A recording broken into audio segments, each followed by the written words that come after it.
Okay class, green theorem का एक question देख लेते हैं। काफ़ी सारे क्वेश्चन भी इसी तरह के होंगे।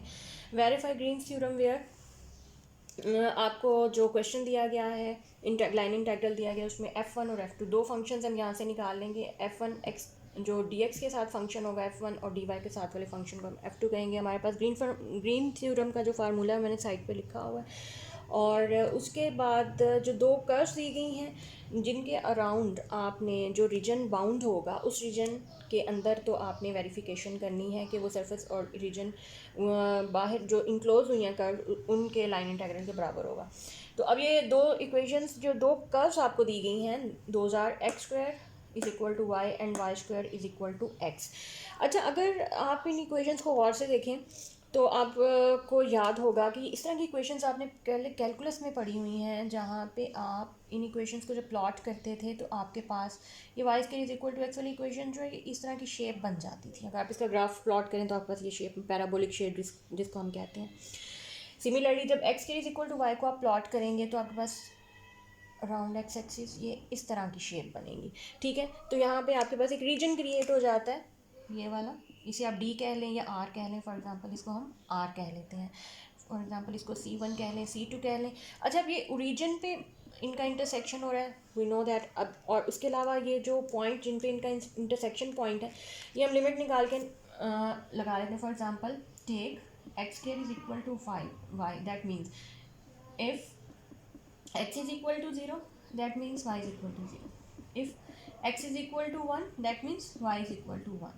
Similarly, अगर आप दूसरी इक्वेशन का लें, y square is equal to x का लें, उसमें भी y is equal to 0 implies x is equal to 0, y is equal to 1 implies x is equal to 1। दोनों में से हमने पॉइंट ऑफ इंटरसेक्शन निकालनी है, 0 और 1, 0 और 1।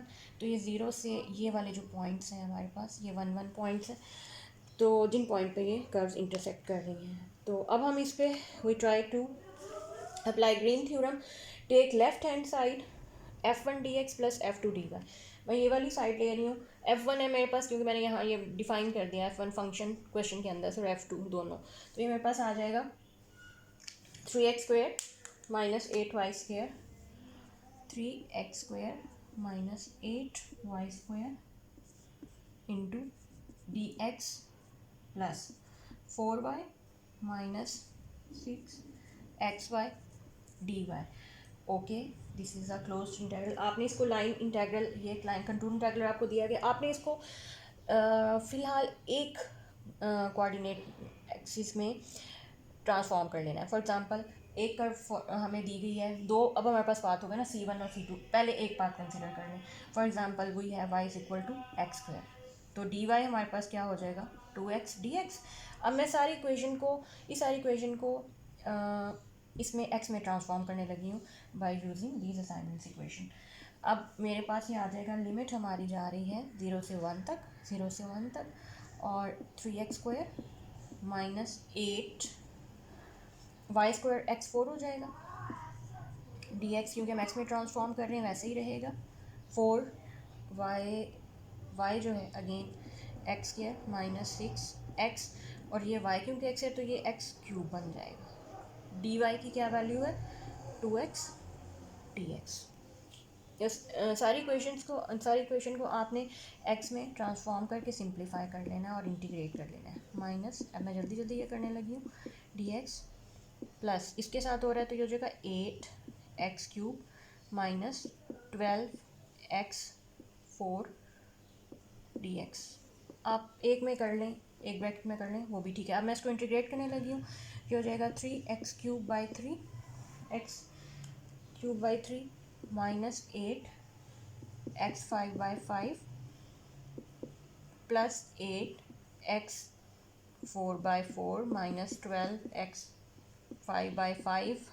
लिमिट हमारी थी 0 से 1 तक, लिमिट अप्लाई कर लें तो ये आ जाएगा 3 by 3 minus 8 over 5 plus 8 over 4 और माइनस 12 ओवर 5। इसको सिंप्लीफाई करेंगे, ये हमारे पास आ जाएगा minus 20 over 20 is equal to -1। ठीक है। अच्छा, अब मैं इसको रेस कर रही हूँ और बिल्कुल यही स्टेप्स मैं करूँगी और कर्व मैं लूँगी y is equal to x मैं ले चुकी हूँ, ये कर्व लूँगी और यही स्टेप रिपीट करूँगी, ठीक है।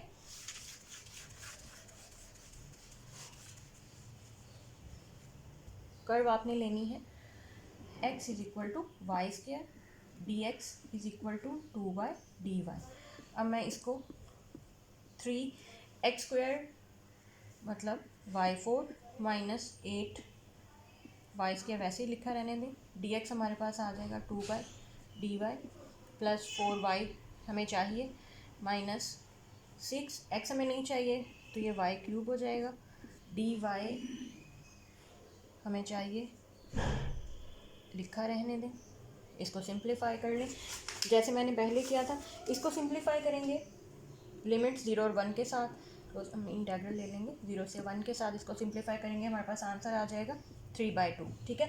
लास्ट टाइम जो हमारे पास आंसर आया था -1, क्योंकि दोनों हमने इंटीग्रल को ऐड करना था, मैं दोनों को ऐड कर रही हूँ। -1 प्लस 5/2 सॉरी ये 3/2 तुम्हारे पास आंसर आएगा। इसका आंसर हमारे पास आया हुआ है 5/2। -1 में 5/2 ऐड कर दें तो आपके पास आंसर आ जाएगा 3/2।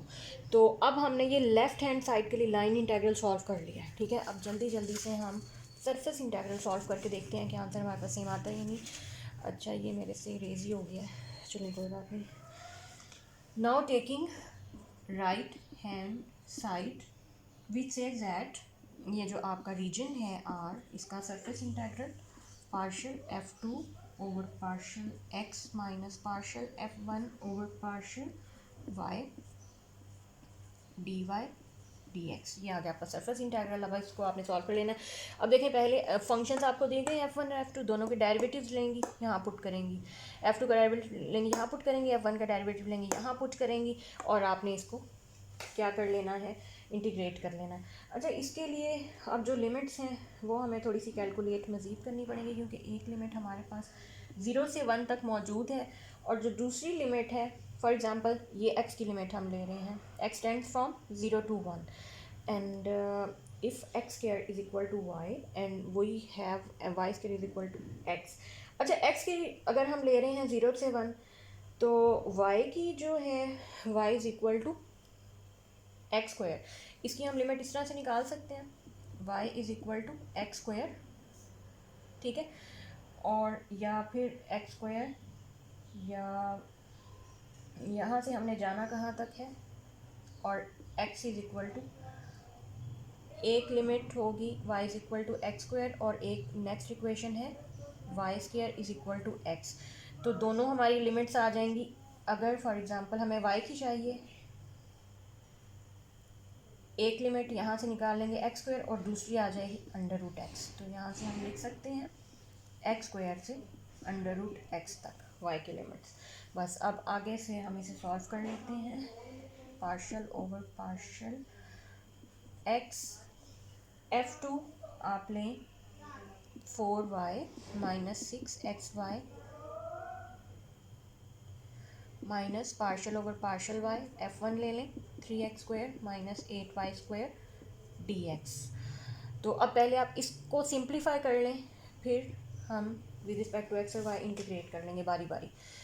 तो 0 से 1 x² √x, और अब इसको आपने डेरिवेटिव लेना है और सिंप्लीफाई करना है, और जो आपके पास आंसर आ जाएगा -6y plus 16y dx dy। Okay अब मैं इसको with respect to x integrate करूँगी, 0 to 1 वैसे ही रहने दें। विद रिस्पेक्ट टू x आप इसे पहले आप इसे बल्कि मज़ीद सॉल्व कर लें, -6y प्लस 16y अब बस 10y के बराबर हो जाएगा, और मज़ीद सिंप्लीफाई हो जाएगा x² √x minus 10y dx dy 0 से 1 x² √x। अच्छा -10 है,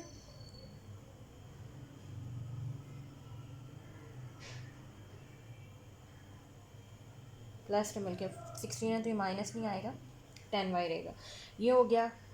और 10y तो इसको आप विद रिस्पेक्ट टू y पहले कर लें। y की डोंट फॉरगेट कि हमने y की लिमिट्स ये वाली ली हुई हैं, तो मैं इसको इस तरह से लिख सकती हूँ dy dx ऐसे कर लें और इसको इंटीग्रेट करें तो ये आपके पास आ जाएगा 10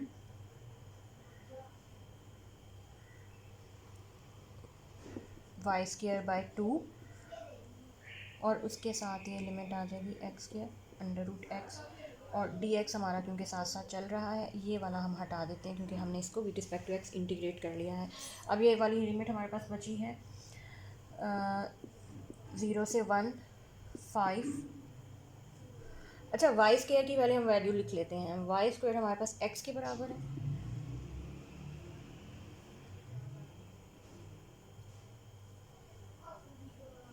वाई स्क्वायर और हमने डोंट फॉरगेट कि हमने ये लिमिट भी लगानी है तो हम यूँ करते हैं ये आ जाएगा लिमिट जब आप अप्लाई करेंगे आपको आ जाएगा x minus x four d x ये आ जाएगा सिंप्लीफाई हो जाएगा। अब आपने इसको x minus x four d x simple हो गया। अब क्या करना है सिर्फ आपने इसको with respect to x integrate करना है। पहले आ जाएगा x square by 2 minus x 5 by 5 integration limits और एक बाहर आपके पास 5 आ रहा था ठीक है। अच्छा इसको सॉल्व कर लेना है ये आपके पास आ जाएगा 5 half minus 1 by 5 5 by 2 minus 1 तो ये आपके पास 3 बाई 2 आ जाएगा। यही हमने ये आपके पास राइट हैंड साइड है तो यही हम आपको याद होगा वीडियो रिपीट करके देख लें कि लेफ़्ट हैंड साइड के बराबर है। तो ये हमारा ग्रीन थ्योरम का क्वेश्चन है।